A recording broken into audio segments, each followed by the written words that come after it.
Everyone heard the headline, Ukraine and Russia enter new peace talks. What almost no one heard is who forced Ukraine into the room and why the timing is absolutely not an accident. Tonight, you get the truth the headline softened, the diplomats avoided, and the governments won't admit publicly. You're about to see how Washington, Abu Dhabi, Moscow, and Kyiv all collided to create the most pressured negotiation of this entire war. Multiple U.S. officials confirmed it quietly. Trump's team told Ukraine, bluntly, that future U.S. military and financial support will not continue at the same scale unless Zelensky shows good faith participation in direct talks with Russia. Not a threat, a political reality. Washington is preparing budgets. Trump wants a historic headline. The Pentagon wants predictable spending. Congress wants relief. Ukraine was cornered. And that was only the first shove. Why Abu Dhabi? Because the UAE is the only place both sides trust enough not to embarrass them. The US wants a controlled environment.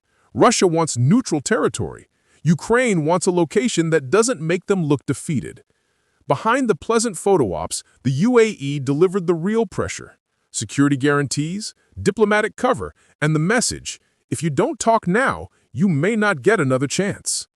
This part barely made the news.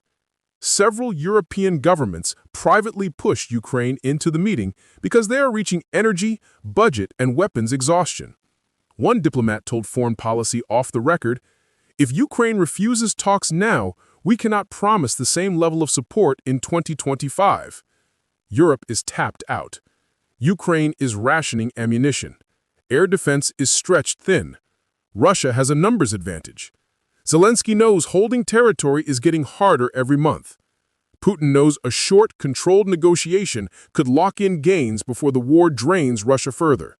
Both sides saw the same chessboard. The U.S. simply forced the move first. Because Trump needs a geopolitical win. Because Ukraine needs ammo. Because Europe needs relief. Because Russia wants to freeze the map. This is not peace driven by hope. It's peace driven by exhaustion. You were told these talks were productive, but the real story is this. Ukraine didn't walk into the room.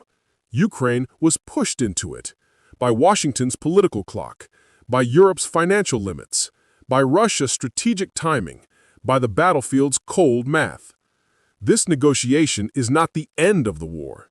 It's the start of a new phase, one where every side is bluffing, calculating, and preparing for the next move. Subscribe, because the next 30 days will decide whether this is peace or the setup for the next conflict.